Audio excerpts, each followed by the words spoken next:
America के राष्ट्रपति Donald Trump के साथ तीखी बहस के बाद यूरोपीय देश यूक्रेनी राष्ट्रपति जेलेंस्की के समर्थन में खुलकर आ गए हैं।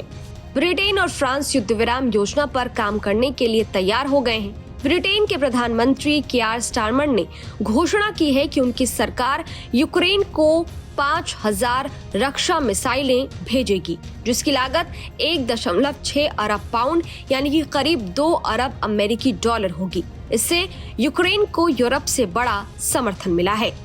ओवल हाउस में ट्रंप के साथ जेलेंस्की की बहस के बाद कयास लगाए जा रहे थे कि अमेरिका यूक्रेन की बजाय रूस का समर्थन कर सकता है। इससे यूक्रेन के लिए मुश्किलें बढ़ सकती हैं। हालांकि यूरोपीय देशों ने तुरंत प्रतिक्रिया देते हुए यूक्रेन के समर्थन में अपने रुख को और मजबूत किया। अब ये देश अमेरिका को भी अपनी योजना में शामिल कराना चाहते हैं।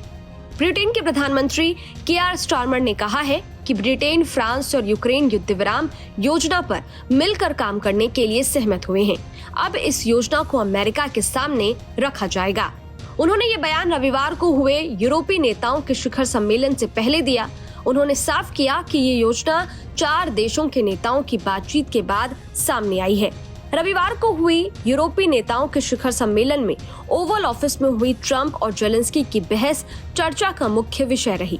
इस बैठक में France, Germany, Denmark, Italy, Netherlands, Norway, Poland, Spain, Canada, Finland, Sweden, चेक रिपब्लिक और रोमानिया के नेता शामिल हुए। इसके अलावा तुर्की के विदेश मंत्री, नाटो महासचिव, यूरोपीय आयोग और यूरोपीय परिषद के अध्यक्ष भी बैठक का हिस्सा थे।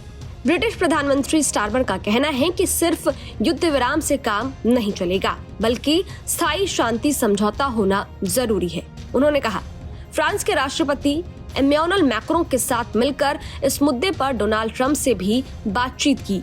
स्टारमर ने कहा, मुझे पुतिन पर भरोसा नहीं है, लेकिन ट्रंप पर पूरी तरह से भरोसा है। ट्रंप भी स्थायी शांति चाहते हैं। अगर कोई समझौता होता है तो उसे बचाने की जरूरत होगी। सबसे बुरी स्थिति ये होगी कि केवल अस्थायी युद्ध विराम हो और फिर पुतिन दोबारा आक्रमण कर दे। ऐसा पहले भी हो चुका है, इसलिए हमें स्थायी समाधान सुनिश्चित कराना होगा। स्टारमर ने यह भी कहा है कि ब्रिटेन और उसके सहयोगी देश रूस यूक्रेन युद्ध को खत्म करने के लिए पूरी तरह से प्रतिबद्ध है। ये शिखर सम्मेलन इस बात पर भी ध्यान केंद्रित करेगा कि अगर अमेरिका यूक्रेन से समर्थन वापस लेता है तो यूरोपीय देश खुद की सुरक्षा कैसे सुनिश्चित कर सकते हैं। इस वीडियो में फिलहाल इतना ही। इस वीडियो पर आपकी क्या राय है कमेंट बॉक्स में जरूर बताइएगा। बाकी देश और दुनिया की तमाम खबरों के लिए देखते रहिए न्यूज नेशन। शुक्रिया।